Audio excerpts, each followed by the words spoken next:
We're making money. We're making money. Hi guys, good morning and welcome to the Sports Buffet on Elegweta TV radio. My name is Dafe Matches. You're gonna you love to call me the Elegweta One Sports. Another time again in the day for us to talk about football and all the things that are surrounding it, transfer G's.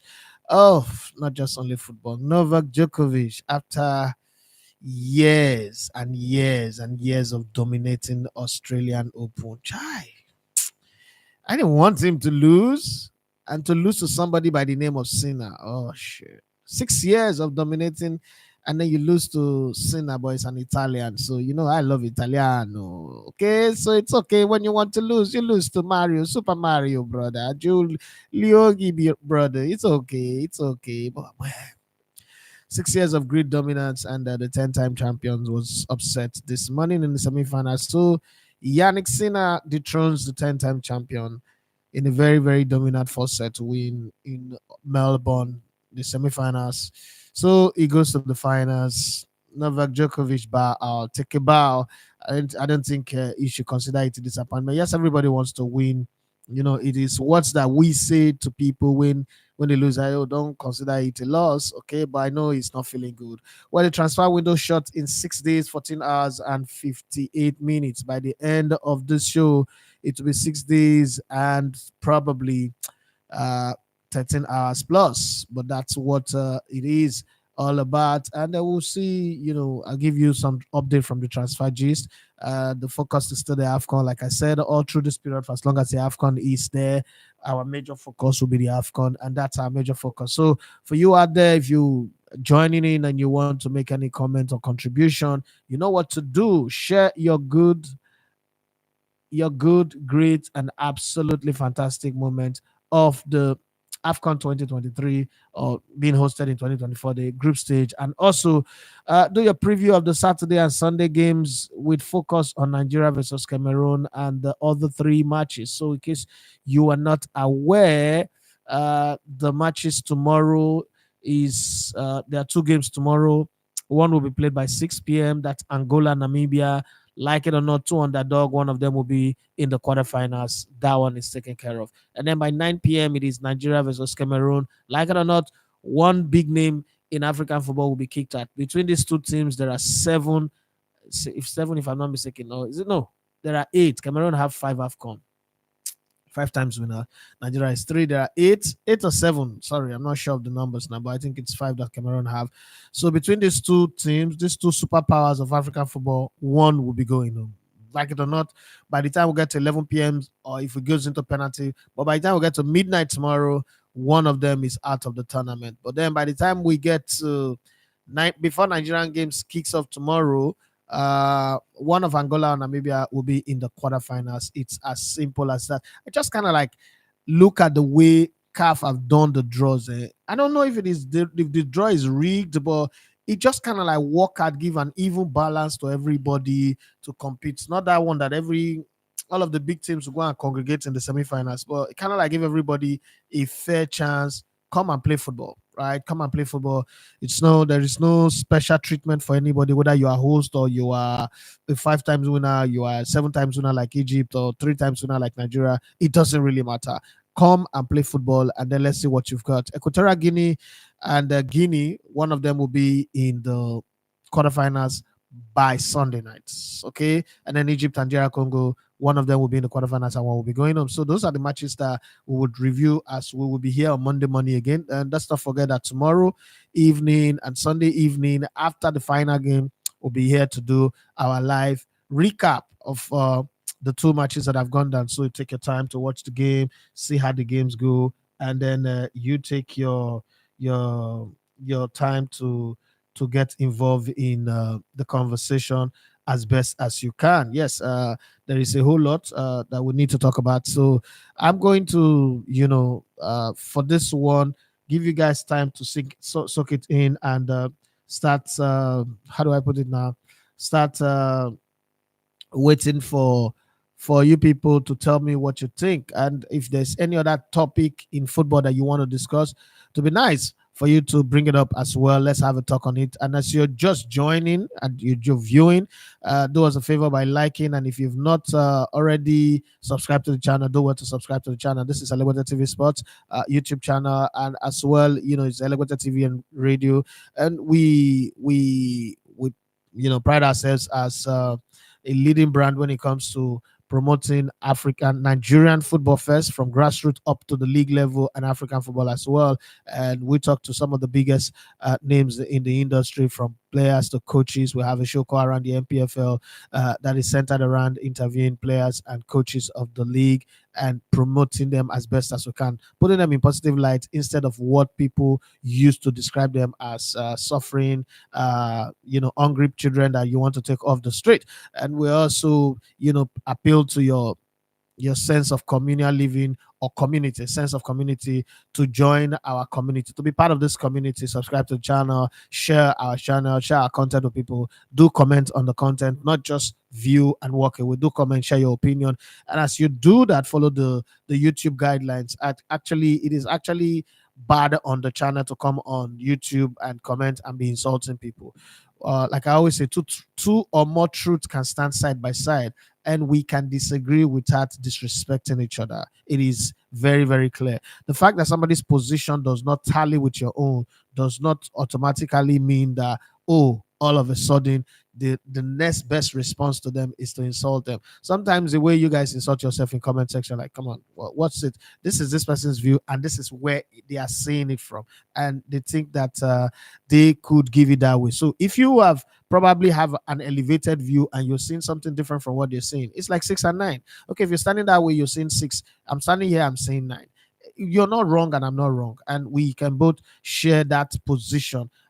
Like Lawyer to the Soil would say, thank you very much for being an apostle of the channel. So remember to click the thumbs up button. Thank you very much, and please turn on notifications so that anytime we come on, you will get notified. Now let's look at some of the transfer. Just let's take the international stories out of the way, and then we come back to the Afcon, which is our mainstay, our bread and butter currently, for not the end of the tournament. I mean, this Afcon for me, I don't know about you guys, but for me, this has been one of the best. One of the best. Okay, there are other great Afcons that we've had, but this is one of the best. I think I like the balance, the fact that there is no clear cut. Oh, I'm a favorite. We are untouchable. Even the Senegal, and everyone like, oh, Senegal is favorite to defend their title. It does look like that. I mean, when you look at the Afcon, previous winners have come back to win it again. So it's not like there is a standard rule that, oh, the previous winner cannot win the Afcon. No, there's no rule like that.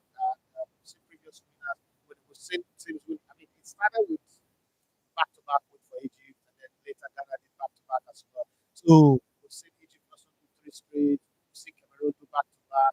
We can't sit here and say Senegal cannot win the Afcon. I don't think it is even possible for us to say that. But having said that, we should also look at this thing and the way the Afcon have gone this year and say to ourselves, is it really possible for us to sit here and say to ourselves that, oh, uh, like it or not, this is a country that is not a favorite when we get to the round of 16? Looking at it from 1957 when this whole tournament started, one of the things that I always say to myself is, some people just sat down and said, let's create a tournament like this. And that has lasted from 57 to now. That's lasted this.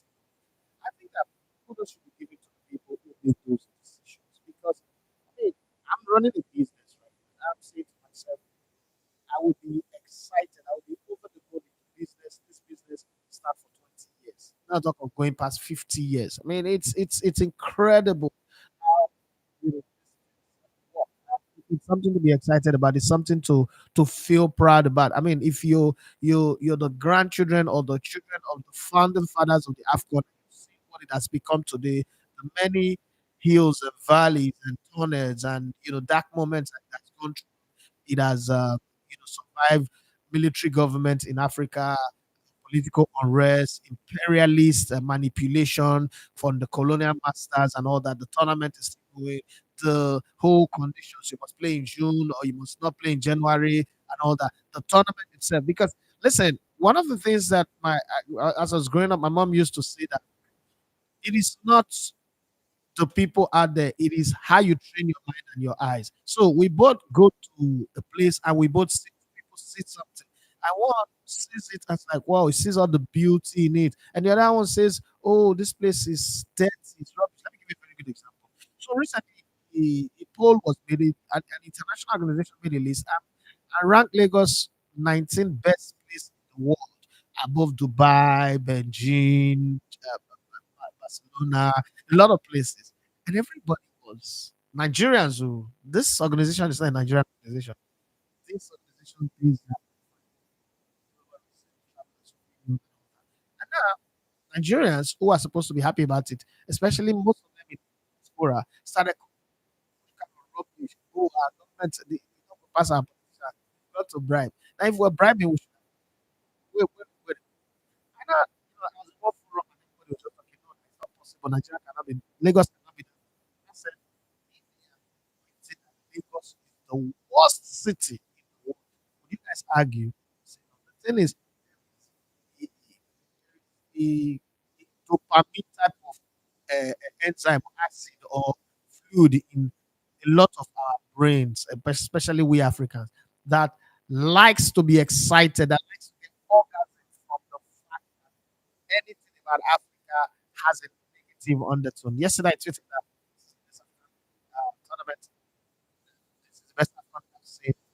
I'm not the truth. Some people came out and say, what makes it best? Just no, there's not 88 goals in the group stage. Last Afcon had 100 goals, if I'm not mistaken, in the whole tournament. Just group stage already we have 89 goals already. 89 goals in the group stage and the possibility of it crossing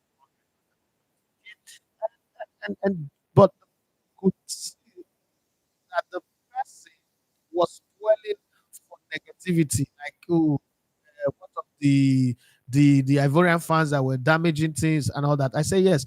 The Euros in England, the England fans were damaging things, properties, and using shares and stick to flog Italian fans at the end of the finals.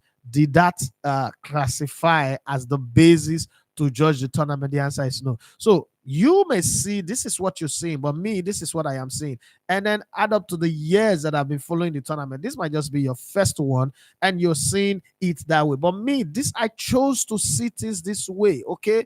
Don't now say because you have made up your mind to see all of the negative, every other person should see negative. So normally we say the good, the bad, and the ugly, right? No, but we don't have the ugly in this tournament. We've had moments, beautiful moments. Namibia, making it into the next round. Come on, who would have seen that coming? Come on, let's be very, very honest. Who sat in their house and say, and they are singing a song like the song we used to sing when we were growing up. Who sat and watched who saw that coming? That Namibia will be among the teams that is making it into the next round. Like Namibia, Cape Verde will be so powerful. They will be so influential in a tournament.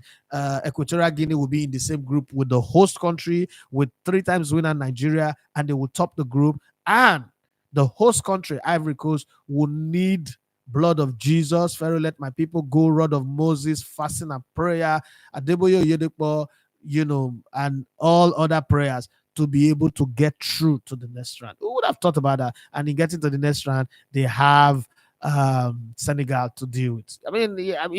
It's stuff that's not scripted. Stuff that you cannot even imagine. That Burkina Faso would play 2-2 with Algeria. Okay, people would take that. But then again, in normally people say that African football is very rough. It's not easy to play. Yes, I agree. But do you know that it's only 4 red card? And when you put it this way, say only 4 red card, 4 or 5 or so. Yeah. Only 4 red card. Okay. So Gambia got 1 red card in the group game against Senegal where they were beaten 3-0. And Guinea got a red card against Cameroon, that 1-1 game. Tanzania picked up a red card as well against Morocco in that 3-0 victory. And then there was the red card given to Zambia against Tanzania in that 1-1 game on the 21st of January on Sunday. So those are the red cards in this tournament. Again, Nigeria scored only 3 goals. 1 goal from open play, 1 penalty, and 1 own goal. But they make up 7 points. Some other people scored 5 goals. were struggling to even make 3 points in this tournament. That's how much it is. How would you have written the script at the beginning of the tournament that a player that's a left fullback in his club that is also old, that is on the other side of the career, is on the evening side of his footballing career, would come into this tournament and now be leading just from the group games, playing 3 games in the group, will be leading with 5 goals, having scored a hat trick in this tournament, and I have 5 goals in a tournament that have Sadio Mane, that have Mo Salah, that have Victor Osimhen, that have the who is who. But this is the guy. I mean, who would have bet on him being the guy? That's the stuff that African football this year's the Afcon is made of. And tomorrow we'll have Angola playing against Namibia. I mean, I don't think that when Namibia and Angola was coming into this tournament, they said to themselves, we're going to make it into the round of 16. I mean, what sort of audacity is that? But then that's the stuff that this tournament is made of. And then Nigeria play against Cameroon. We wouldn't want it, but it does look like, I mean, when it comes to Afcon anyway, Cameroon only beat us well in the finals. When it comes to before the finals, I'm not really afraid of Cameroon. Am I being arrogant right now? Am I confidently beating my chest that I can go and take a bet and put my money on Nigeria to win? We scored only 3 goals in this tournament. Come on, let's be very, very honest. But then with 3 goals that we scored, we amassed 7 points. So let's look at Cameroon's journey first. First game that they played in this tournament, they played a 1-1 draw with Guinea. Okay, so that tells me something, right? Guinea. It means also that Cameroon is not really as strong. But then that's me trying to be rude and underrate Guinea. Then in their second game against Senegal, they felt the wrath and the pain of Senegal. The Teranga Lions were better than the Indomitable Lions, as the Teranga Lions dominated them 3 goals to nothing. Well, it was the final game that really got everybody's attention. It was Gambia. So they played Guinea, they played Gambia, they played Senegal. It was Gambia. You expect them. This is Gambia, fish country. This is Gambia. You know, and Gambia would also draw inspiration. You know, Gambia is inside of Senegal or by Senegal. Let's put it this way, okay. But if you travel, you see, you think that Gambia is inside of Senegal, so they would have drawn inspiration that people like us now beat them 3-1, right? So let's go there and give it a push. First half goalless, and then the second half, even in the 90th minutes, Cameroon were already out of the tournament, but somehow they managed to do what big teams know how to do: seize the moment, rise to the occasion, and they put up that performance. So am I sitting here and saying, oh, Cameroon is going to be a big threat to us? No. But you see, no 2 games are the same. No 2 games are the same.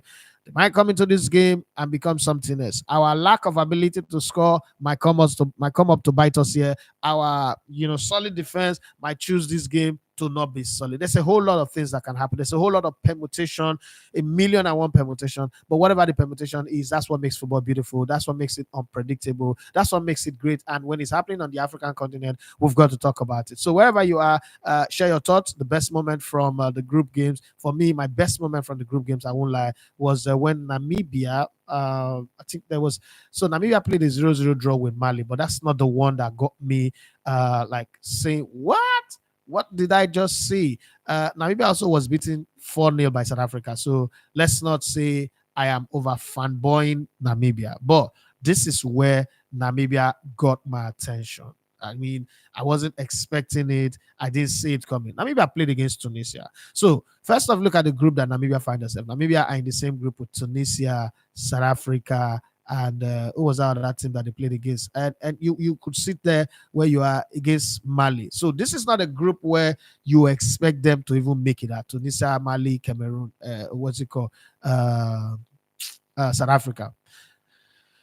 Namibia is not a team that you want to bet your money on to come out. They are supposed to be the whipping boys of this group, but then they managed to get out of it. Wow. One of the things that I saw was when they beat Tunisia, that late goal that they scored and the way they play, very, very robust. Could have been 2-0. That player at times is run very well. But whatever it is, they showed that, okay, they could. And then they've also shown a weak side when they played against South Africa, who is also inconsistent on their own path. That's a different one. And they were able to redeem themselves by coming after. I mean, when you win Tunisia 1-0 and then you lose to South Africa 4-0, somehow you bubble my boss. But then they rose up against Mali.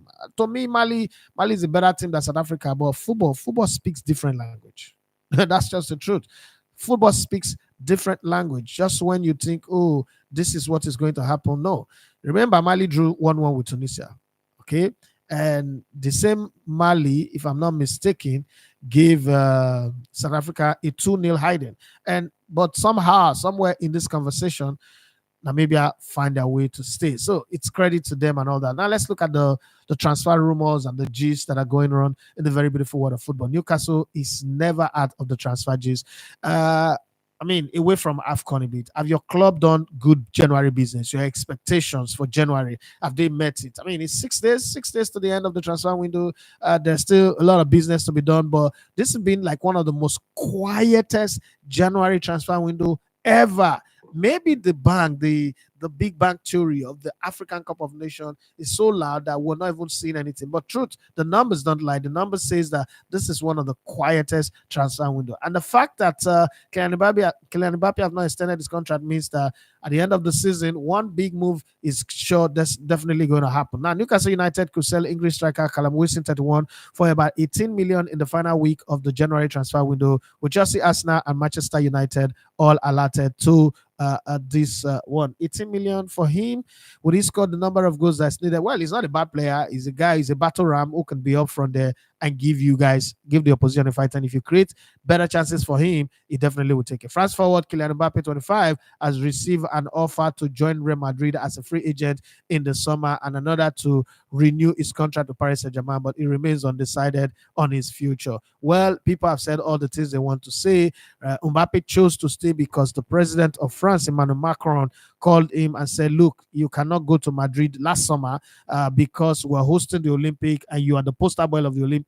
We want you to be in France. We want French football to produce, the star boy of the tournament. And then after, you can decide to move. Definitely, from the look of things, it does look like he's going to move. That move could help Manchester United secure a signing for Real Madrid's 23-year-old Brazilian winger Vinicius Junior. Vinicius Junior just extended his contract to 2027, if I'm not mistaken, and Rodrigo extended to 2028. So why would they want to move him? But the answer to that is Kylian Mbappe comes to Madrid. He doesn't play through the middle. He plays out wide. Remember, that's where they had the problem with Neymar. Neymar had to move on. So now Neymar's gone, and then he's not even staying that long. Well, we will see how it will happen. I don't know what happened, but coaches changes. Okay, last summer we're having the conversation that Carlo Ancelotti is going to move to Brazil, and I remember saying that that's never going to happen. That's never going to happen.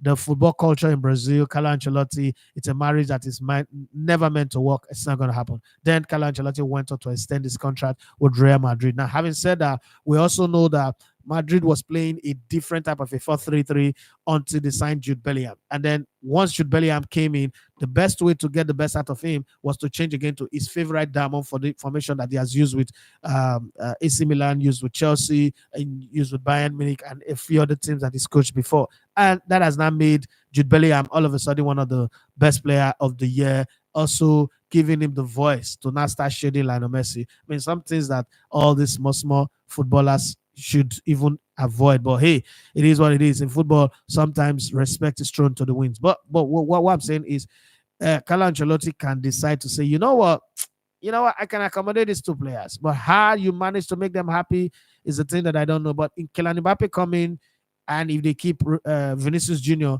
means Jude Bellingham would also now have to play as a midfielder instead of, coming in as a first nine, getting all the ball to him. Because, I mean, let's be very honest. You have Mbappe, all the balls will not go to him, will not go to Jude Bellingham anymore. So all of these poster boy, star boy of the league, I'm not sure Florentino Perez is reasoning it in that light, because he's saying to himself, I need somebody that would win the Ballon d'Or again consecutively for a very long time. Erling Haaland, Manchester City. I mean, if you play in England, your chances of winning the Ballon d'Or is very, very low, because it's not a league that is rated by the people that matters in terms of football. That's just the basic truth. Fans might make noise. The media might be very, very eccentric about it. But when it comes to the people that matters, the Premier League is not there. Okay, if Erling Haaland had put up that same performance I put up, winning the treble, there's no way, no matter what you want to do, he would have won it if he was playing for Madrid, if he was playing in Spain.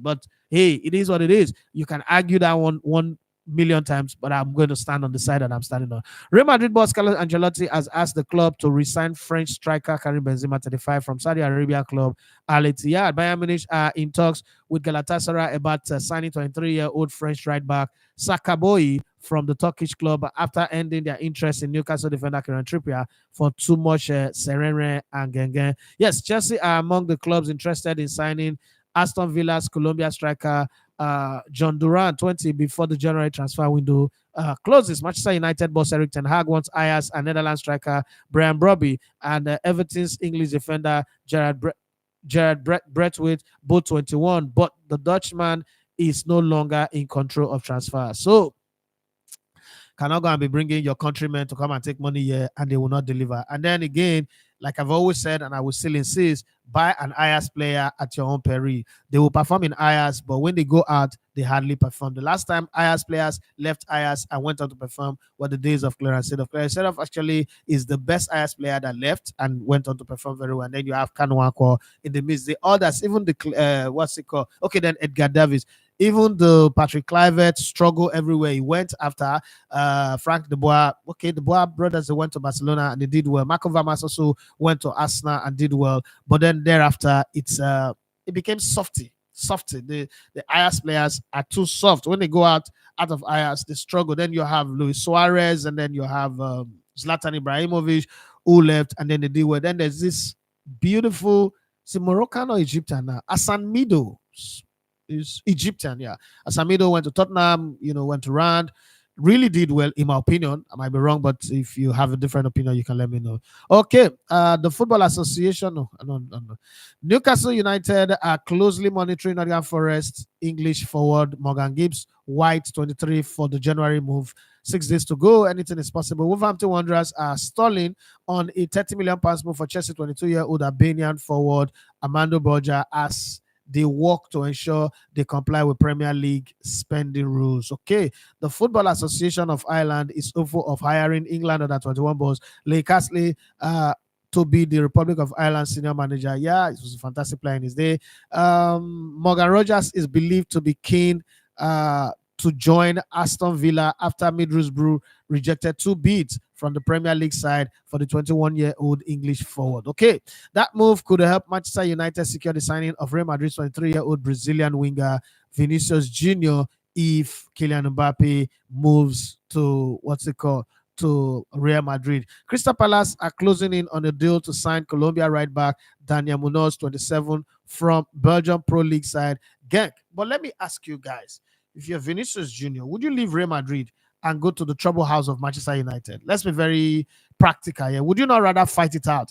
Because, you have become a mainstay, you've become a key player in the team. I understand that this season the focus have not been on Vinicius Junior like it has been before, but would you leave Real Madrid and go and play for Manchester United? Because I'm sorry for Manchester United fan, but I'm going to say this. Manchester United does come across as a very hopeless club right now. Yes, there's a project since the coming in of Jim Ratcliffe, and he's trying to work wonders. But I can't remember the last time an English owner or an English head of affairs did anything good with an English club. So I'm sitting here, I'm saying just having Radcliffe and all the razzmatazz, and I know that the criticism of the club now would tune down because that's how English people do. Once they have their own at the helm of affair, all of a sudden you see the criticism of tune down. Remember Graham Potter at Chelsea? His results were bad. They were telling us how he went to military to go and study psychology, how he was the most educated coach in the history of coaching when it comes to paper education and all that. But the results were going bad. And Frank Lampard as well. They were trying to give us distraction. It's the English press. They have the way they do their thing.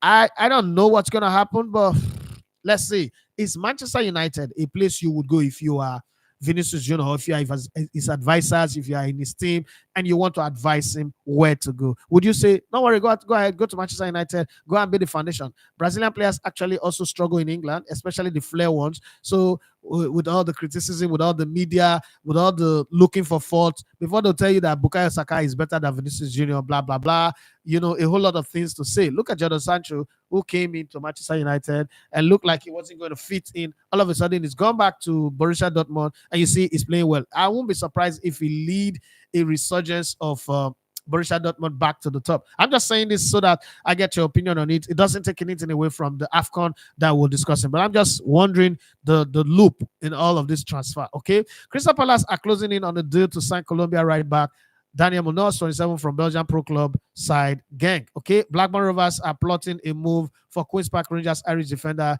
Jimmy Dunn, 26 this month. Ivory Coast want France women's boss Avi Renard to be their manager for the rest of the African Cup of Nations, but the French Football Federation have rejected their approach for a short-term loan. Tottenham could recall French midfielder Tonge Ndombele from loan spell at Galatasaray and send him elsewhere with Rennes and Al-Ittihad interested in the 27-year-old. Is the player interested in it? That's another thing. But then it's not even playing at Galatasaray regularly. Sunderland have reiterated their interest in Manchester United 21-year-old Ivory Coast winger Amad Diallo, who scored 14 goals in 40 games on loan for them last season. Okay, Ipswich Town finally have made AFC Wimbledon and Iraq striker Ali Al-Amadi, 21, a major target in the final week of the transfer window. Well, might not be for footballing reason. They just might want to sign him so that for his own sake, some Arab money might just come to Ipswich Town. This is me playing the devil's advocate here. I don't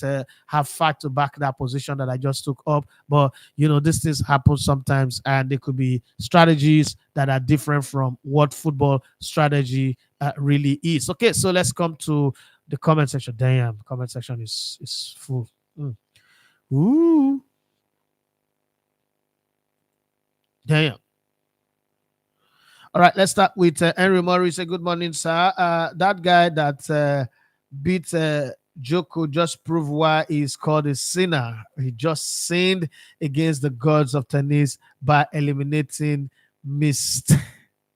Mr. Australia Open. Well, I agree to that one. Loyal to the source, remember to click the thumbs up button. Please do well to click the like button, click the thumbs up button. Help us to grow, please. And MMA say, I think Iheanacho and Lookman should be up front with Victor Osimhen. If Yusuf is fit, he should be pairing it with Iwobi and Rafael as we keep the back four we started against with Cote d'Ivoire. Jesus Christ. When I write at the Wago fit reader now.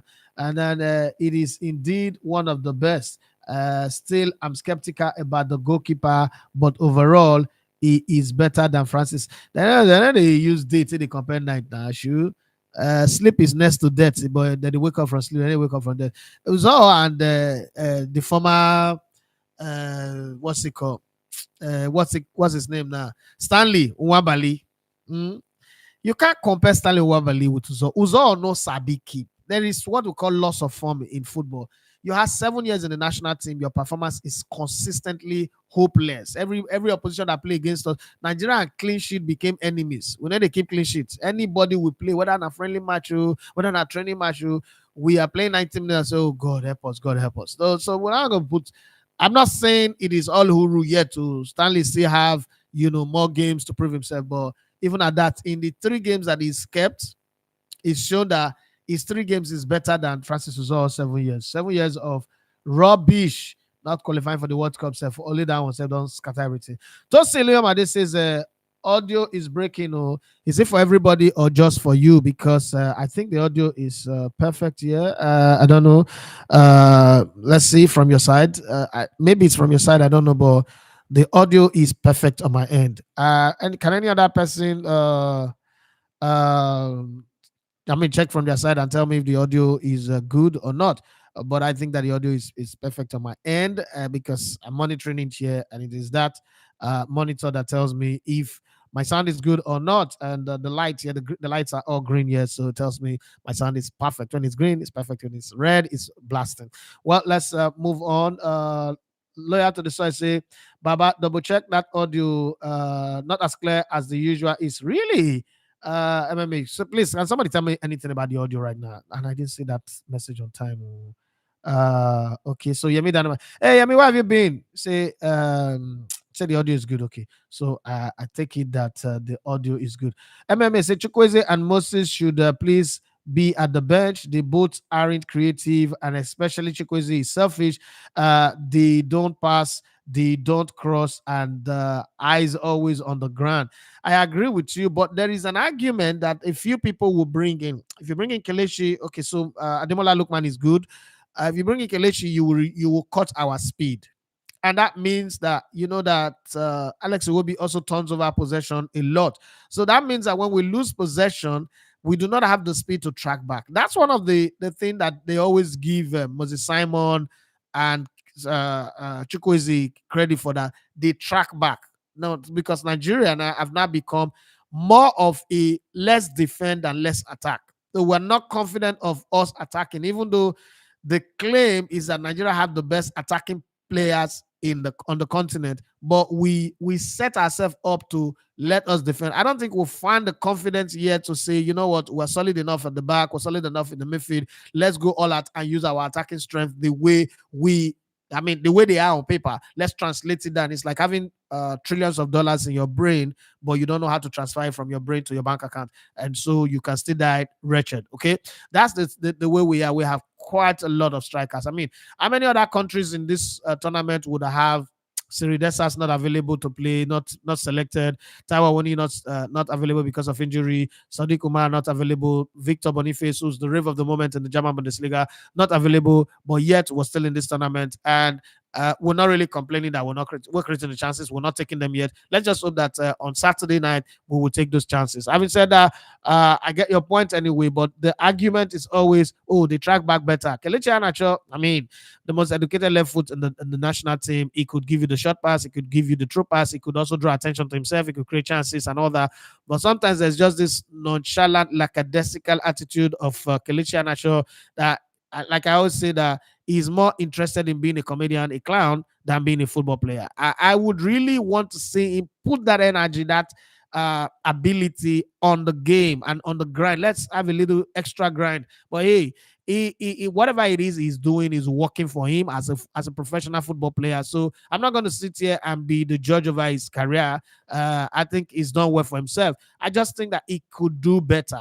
Okay, he could get past where he is. My big bros, Chris Iwa TV says, Elegbete, thank you very much, bros. How is the UK as the weather? How you guys settling in, and how's everything going?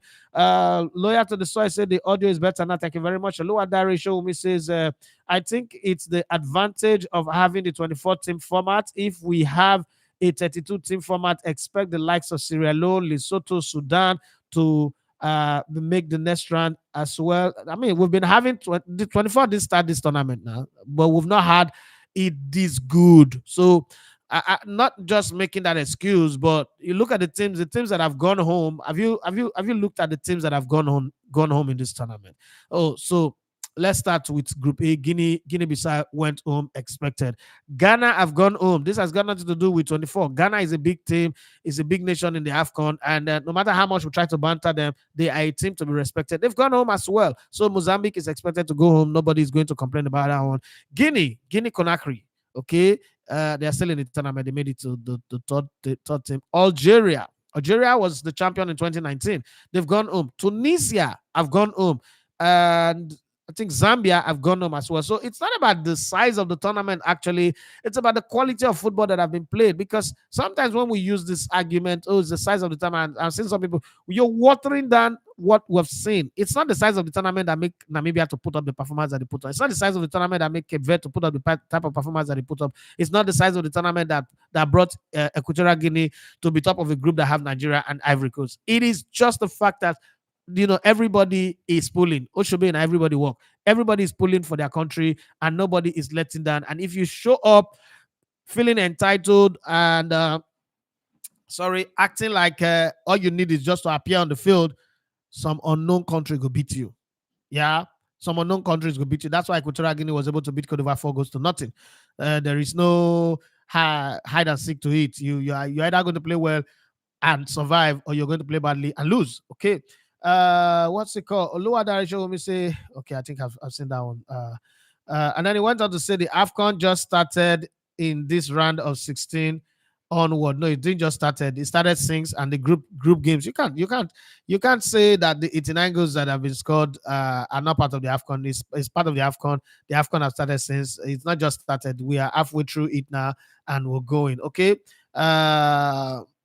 MMA said Namibia has been for me the biggest upset too, but that Angola captain Fredley has been for me one, if not the best midfielder of the tournament. I think I would have to agree with you because he was full of running and he knows when to bring the tempo of the game down, apply the brakes and then when to accelerate, when to change channels, going to the left, going to the right pocket of spaces. He's combative when he needs to be, and then he's intelligent when he needs to be. I think he's also played very well in the tournament. Yemi Dana might say, Afcon for me has been really entertaining, and I can easily call it the Afcon of the underdog. They did well in the group stages, and hoping most can scale through to round of quarterfinals. That's what you're saying because this is a round of 16.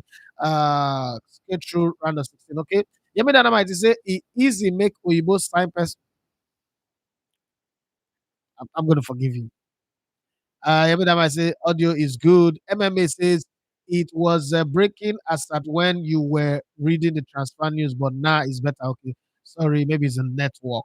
Okay, Moses Abasola says the audio is perfect, and then the MMA say this is why we need two defensive midfielder with Iwobi at the middle of the pack.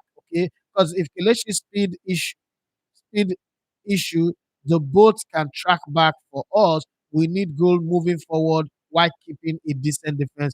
I agree with you, but let's see what Jose Pesero would give us. Or better still, let's see what the God will give and what the God will take away from the starting lineup tomorrow night. Okay. Um, MMSA, I agree. Size has nothing to do with the quality of planning, input, and performances that these so-called small countries put in. That is making the tournament even more exciting. Rockwood said, greetings to Elegwete. It's a nightmare for Super Eagles because Vincent Abubakar is back and ready to play against the Super Eagles. No, so the thing about players coming from injuries, I don't really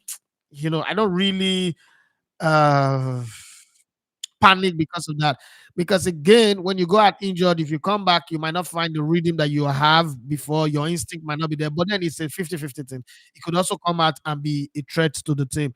The supply chain, again, is another thing you have to look at. The Cameroonian supply chain has it really been excellent in this tournament? Have they been creating enough in the midfield? I think that Frank Onyeka, even Alex Iwobi have performed above my expectations. Yeah, they could do more. There's still room for improvement and all that, but they perform above my expectation. If they can keep it a notch or two above what they've already done in the group stage, and then we convert our chances. I mean, we've been wasteful, and culprit of them all is Victor Osimhen. But then again, Victor Osimhen's numbers are so good that you can hardly criticize him. The only thing is he's not lead of the big tournament. He's the king of the qualifiers. I think he's been highest goal scorer in qualifiers twice now.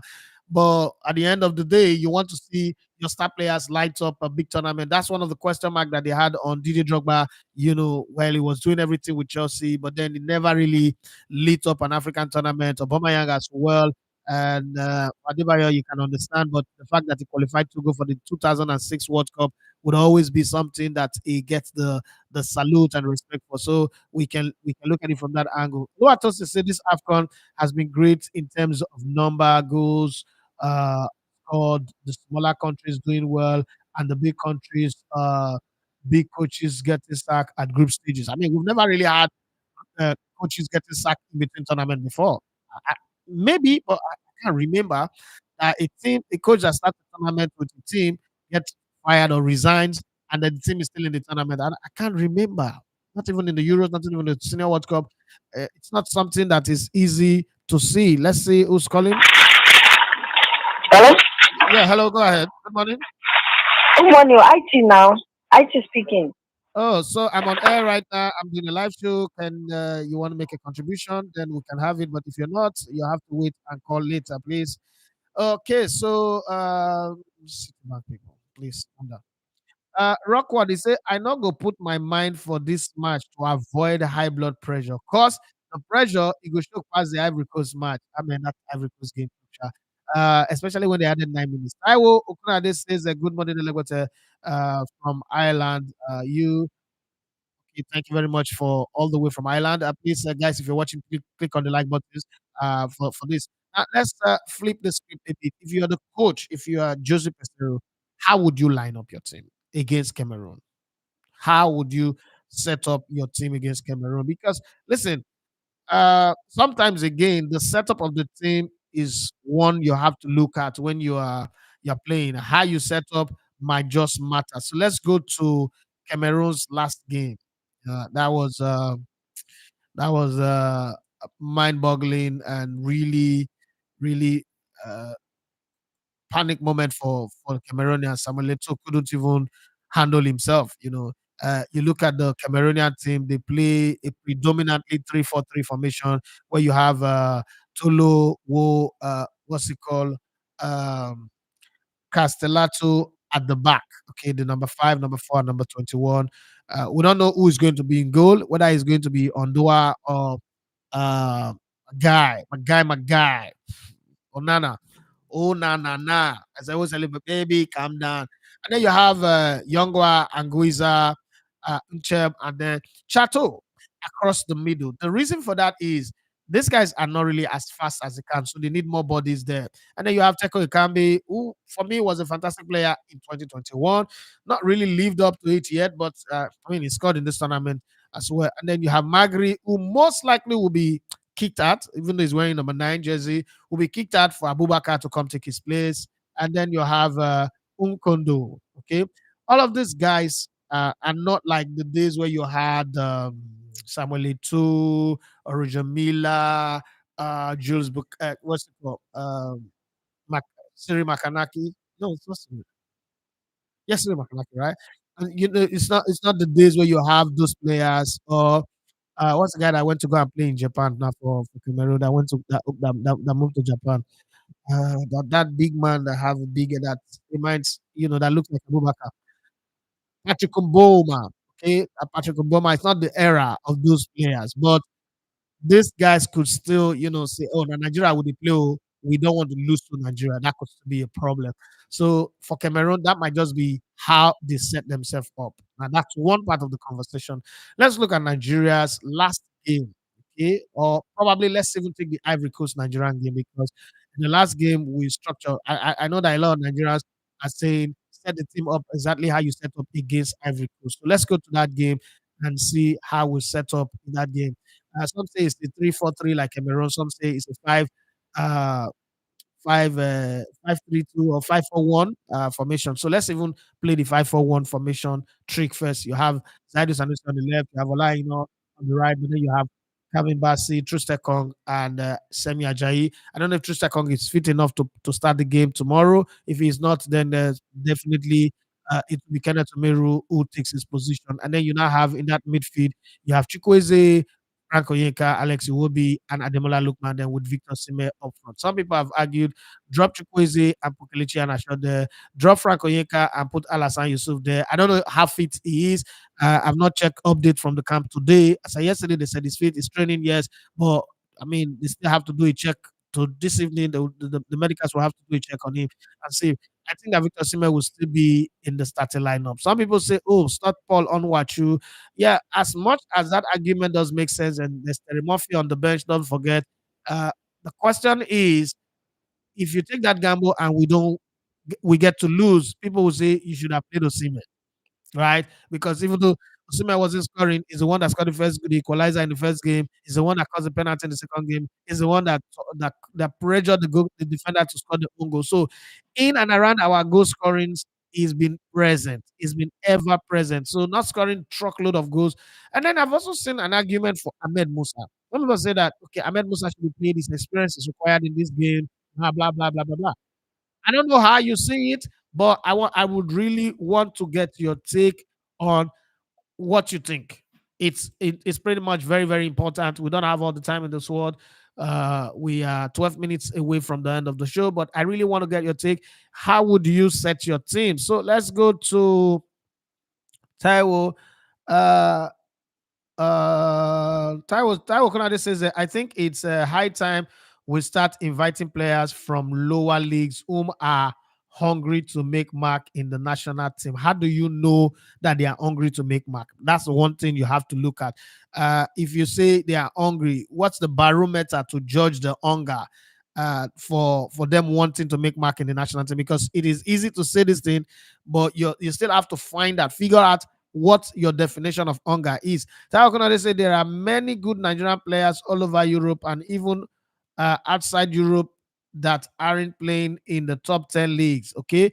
Why would you want to bring players outside of the top 10 leagues anyway? MMA says defense, you have Trust, Ajayi. What if Trust is not fit? Okay. Trust, Ajayi, Calvin, Olaino. Okay. That's you have four defenders there.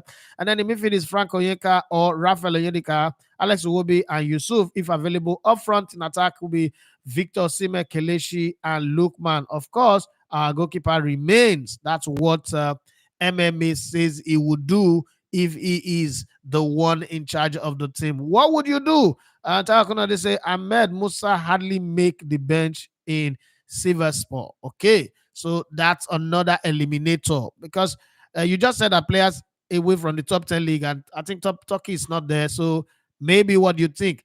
Some of the decision. Yarrow Entertainment, I like that. It said, I can foresee the match and Cameroon beat Nigeria by, oh my God.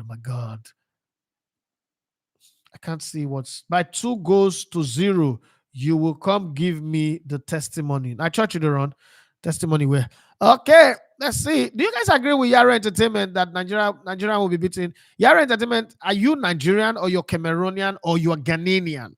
Because I won't lie, 90% of Ghanaians would want to see Cameroon beat Nigeria. The Nigeria progressing is a bile in the stomach of, it's a bust bile in the stomach of Ghanaians right now. It's a very bitter pill to swallow. They wouldn't want it. So, where are you from, Yara Entertainment? Are you Nigerian? Are you Ghanaian? Or you're Cameroonian? If you're Cameroonian, I can't understand. I mean, I don't think I expect any Cameroonian to say that Nigeria will beat Cameroon. And Cameroon is not a pushover. I don't even agree that there is a pushover in this tournament. First off, let's start with that. Taiwo Konade says, we create chances, so I'm not scared of this match. Cameroon is poor in this tournament. Okay. Divine Tokai says, Uwambaligo, Aino, Ajayi, Ekong, Omeru Obasi, Kelechi Anacho, Onyeka Alasan, Wobi, Osime, Onyedika. How many Onyedika you get, so? Okay. No. Osime, Onyedika, and Lukman will be coming up for the second half. Okay, for his own selection. Okay. The Lawa say Elegweta one. Been listening on the sideline. I just did. Okay. Thank you very much for all that. Anybody want to add anything? And you guys are not talking about the other games that will be played. First off, there is the game. Let's not even do Sunday. Let's talk about Saturday. There is the Angola Namibia game. That game should also be of a little concern to you people. Nobody's even bothered looking at this one like they are not important. Okay, let's not forget that Angola in their last 5 games they've won 3 and drawn 2. For Namibia, they've won 2, drawn 2, and lost 1.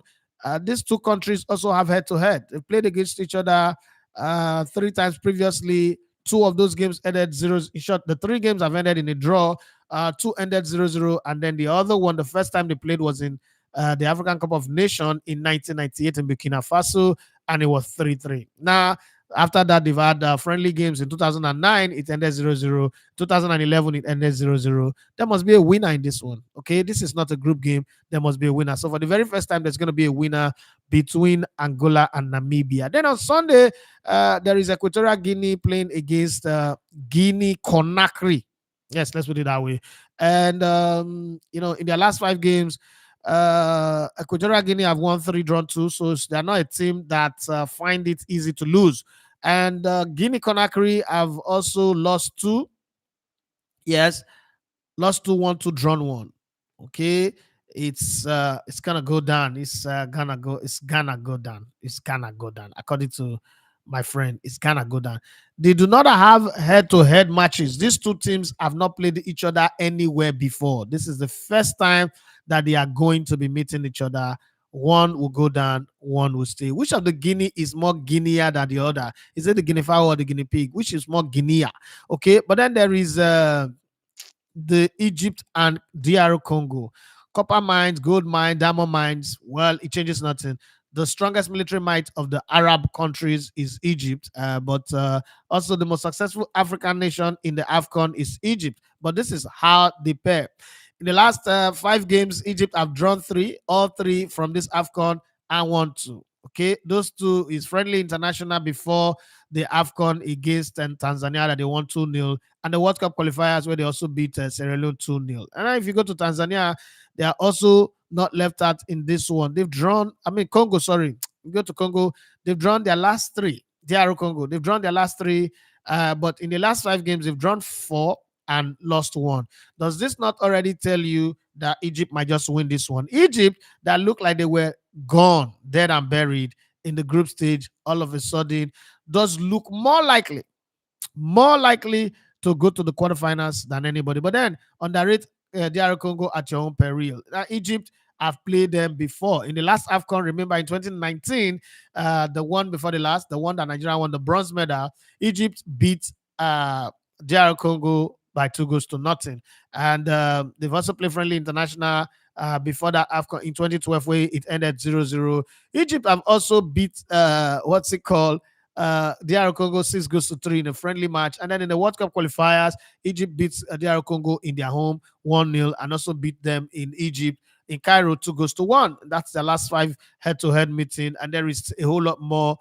These two countries, they know each other. It's not an accident, but we should see how it goes. As we wind down the clock, let me look for the last set of messages that have come in and see what I can read out of that. Okay, so let's go to this one. Divine Token say, as long as Aqua Aqua no de and no de Angola, I no care for them nor fear them. I still can't forget what Isgo did to us in 2005. Sha, see hope for Nigeria till the 2006 World Cup starts. Yes, now it's like they will come out Angola. No. After Iguavana took that team, I was beating everybody, beating Nigeria, beating Zimbabwe, 5 goals. It didn't change anything. Nothing. Guava must be the most unlucky coach ever. Rockwood say Africa and prophecy na 5 and 6. So you don't they foresee already. You better go open church at Yaro Entertainment. MMA say truly Ahmed has served us and we are thankful, but it's time he retires. I may be mistaken, but I can't remember anything significant that Paul has done for the national team. So for me, he is a waste. Paul, no, I should see your life. See your life. Where is Emmanuel Sebastian? Your guy. See your guy. See what they're saying about your guy. Well, Larry, what you have this one to say? Are you back in the studio? No, this is not the studio. This is my house. Are you back in the studio? These ambience look different from the recent ones. Make I still just the listen for background as I did walk for here too. I deal with you. Thank you very much. And I think we've come to I've got 3 more minutes or 2 more minutes. I think we can somehow squeeze in 1 or 2 more messages if you are there. But if you don't have any message, it is the time for us to go. Please, if you've not subscribed to this YouTube channel, do well to subscribe to us and give us a click on the notification button. Also click on the like button of this live that we are on now. I mean, how the people that are viewing are always more than the like. It's always something that surprises me. Okpako is always a late comer. Well, that's why his name is Okpako. Okay, Novo Okpako. He said, I agree to you. Nigeria versus Cameroon is a dicey one, in my opinion. Against Cameroon, we need to play with players who have the grit to match the physicality required in African football. Well, we played that against We played that against Cote d'Ivoire, so I think we can. Also, Rockwood says, please make Uzo mount the goalpost and make the Wambali guy rest. I don't miss Uzo so much. Justice for Uzo. Okay, this is where I know that every wishes and lizard from Nigeria against the Super Eagles, we cast and bind. That's the plan for MFM. MFM people come and help me for another. Oh God, Nigeria, Mumu prayers. They plenty well. Oh, I got ask one guy one day. I say, the devil with God no fiki. Now they cast and bind. The devil we go tempt Jesus according to the Bible. Jesus even say get behind me. That is stay for my back. Devil will be shareholder for your life. Now you the cast and bind. God, no fit killer since. and they do cast and bind. Focus on your life, live your life, and they move on. And then all those people will tell you, don't inherit another person's enemy. My question is, how did the devil become your enemy? You wanna get business? I say don't inherit another person's enemy. Well, that's just on the lighter side as we're signing out. Divine Talker say, give us your own lineup. I come late in case you don't talk, man. That's why you're a late comer. So move on. Move on. Move. Move, bitch. Get out of the way. Yes, Yara Entertainment. That lucky goal saved Nigeria. But tomorrow, match. Okay, match is spelled Match. It's an amount of match you spell. So is your last match. Ha ha ha ha ha ha ha. Okay, no problem. Whatever it is, we're fine. Let's have fun. So the Super Eagles are in a place where you cannot really brag with somebody that is trying to banter you, because you can go and brag now, beat your chest and say, no, we are this or that. They will go there and fall your hand. So I like the fact that we're not having high expectations. We're just watching them. If Super Eagles go and lose tomorrow, I will not be surprised. I might judge them with the play. Like, oh, they didn't play well, they didn't give their best, but then I'll move on, because I didn't even expect them to get out of the group stage in the first place. So I'm not really one of those people that will feel bad. I don't know about you guys, but I'm not one of those that will feel bad if the Super Eagles don't win. But I don't also think that Cameroon are so good. If this was Senegal that were playing against, I was like, okay, pack your load and go in Jesus' name. Let's go and rest. Yeah, me that I might say, I feel wary because Nigeria, Digba. Okay, Yara Entertainment say was one goal. Ha ha ha ha. I don't understand. Like, own goal. Yeah, me that I, but I just want the Super Eagles to go beyond round of 16 and enter semi-finals. Cameroon has been poor this tournament. Now, one of the things again that is a flip side to this, everybody want Nigeria to go further. Do you guys realize that the more Nigeria progresses in this tournament, the more it is impossible to sack the coach? Meaning that he's going to be our coach again for the next couple of years. Our World Cup qualifiers is precariously set on a delicate bend with 2 draws from 2 games. And we have South Africa, Benin Republic, and the other teams to play against. Would you, and as I sign out, just if you anybody who come to watch this, just drop your comment as it goes. Would you rather we lose tomorrow and the coach gets fired and we look for we look for a new coach so that we can salvage the World Cup? I know that the people in the abroad does not feel this thing that I'm saying, but I know in my heart of hearts that many people are fasting and praying for Nigeria to qualify for the World Cup in Canada, USA, and Mexico, not because they like football, but because it offers the greatest opportunity for them to jackpot. Because the thing about jackpotting is you can have the money and still not be able to get visa. So some people don't even know how it works, especially those lazy ones. And so to join supporters club and use it as an opportunity to travel is the best thing. Or get fan ID and go say, I'm going to go watch the World Cup. America is a place where if you enter, you just disappear. You can burn your passport self and disappear, right? So one of those things are what the biggest desire for most Nigerians that want Nigeria to qualify for the World Cup. So put that in your conversation, that as you're praying for Pesero to progress in this tournament, you are also endangering your jackpot chance for the next World Cup. I'm just saying it. I know what jackpot. If I get the fund, I will go and watch the World Cup and come back. But jackpot is not part of my plan. That's not. It's never ever going to be part of my plan. But I'm just kind of like reminding you guys that that's a possibility. MMA says. Okay, so Yemi Danama say Cameroon has been poor in this tournament. Divine Toke say, make we win Afcon, still sack him. You're not going to sack him if you win Afcon. There's no way in this world you can win the Afcon and then go and sack the coach. It's not possible. MMA say, this is an Afcon of performance and competency at all fronts. So, Nigeria, please, let's keep our hope a bit high, but no get high blood pressure. You don't already put a high now. The blood pressure just follow. Well, thank you very much, everyone, for being on the show this morning. I gotta go. I got a few other things to do. I wish I would have loved to stay longer, but hey, it is what it is. Time to run. Okay. We've done 1 hour plus on the show this morning. Thank you to everybody who's been on the show. MMA says, let us go for this. Which one be Bia coach again that was recently sacked. The guy is good and we can afford him. His body of work prove he is good enough to coach Nigeria national team, and they recently sacked him. Okay, no wala. Anyhow, let me make a match break for you. Area. Like as I always talk, not put your body for road there to cause problem. Let me give you one very small example. When Buhari was in power, like I'm not a fan of Buhari, but there are some things that you do that makes sense.